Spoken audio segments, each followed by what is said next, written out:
Hello friends, welcome to information Tamil. இந்த வீடியோவில் நம்ம என்ன பார்க்க போகிறோம் அப்படின்னா, டைப்ரைட்டிங் எக்ஸாம் ஆகஸ்ட் 2025 இந்த முறை தேர்வில் என்னென்ன புதிய மாற்றங்கள் வந்திருக்கு அப்படின்னு நம்ம தெரிஞ்சுக்க போகிறோம். ஸோ அதனால் தட்டச்சு தேர்வு எழுதக்கூடிய மாணவர்கள் கட்டாயம் இந்த வீடியோவை பார்த்துட்டு போங்க. உங்களுக்கு பயனுள்ளதாக இருக்கும். ஸோ இந்த வீடியோவை எல்லாரும் லைக் பண்ணி ஹைப் பண்ணிவிடுங்க. இப்போ நம்ம வீடியோக்குள்ளே போயிடலாம். ஆகஸ்ட் 2025 தட்டச்சு தேர்வில் என்ன புதிய மாற்றங்கள்லாம் வந்திருக்கு அப்படின்னு பார்த்தீங்கன்னா, தேர்வு நேரம் முன்கூட்டியே ஆரம்பிக்கிறாங்க. அதே போல் பார்த்திங்கன்னா, தேர்வு முடியக்கூடிய நேரமும் எக்ஸ்டெண்ட் பண்ணி தான் முடிக்கிறாங்க. என்ன காரணம் அப்படின்னு பார்த்தீங்கன்னா, இந்த முறை தேர்வில் புதிய மாற்றம் வந்திருக்கு. அதாவது QR கோடு இந்த தேர்வில் பயன்படுத்த போகிறாங்க.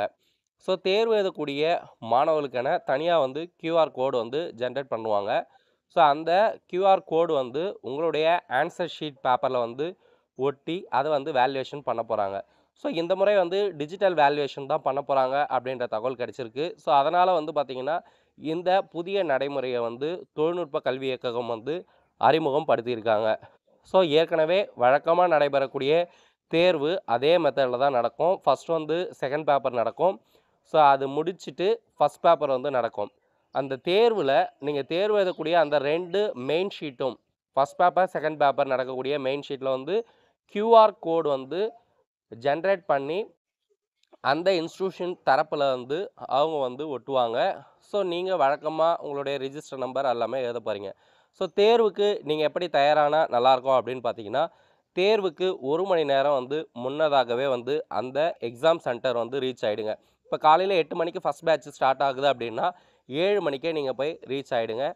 So exam time batch time எப்படி மேனேஜ் பண்ணுறது அப்படின்னு நம்ம ஆல்ரெடி வீடியோ நம்ம போட்டிருக்கோம். ஸோ அந்த வீடியோ நீங்கள் பார்க்கலாம் அப்படின்னா டிஸ்கிரிப்ஷன் பாக்ஸ்லேயும் ஐ பட்டன்லேயும் கொடுக்குறேன். ஸோ அதில் நீங்கள் பார்த்துங்க. ஸோ தேர்வு எழுதக்கூடிய தேர்வுகள் எந்தவித பதட்டமும் இல்லாமல் உங்களுக்கு தேவையான அனைத்து பொருட்களையும் எடுத்து போயிடுங்க.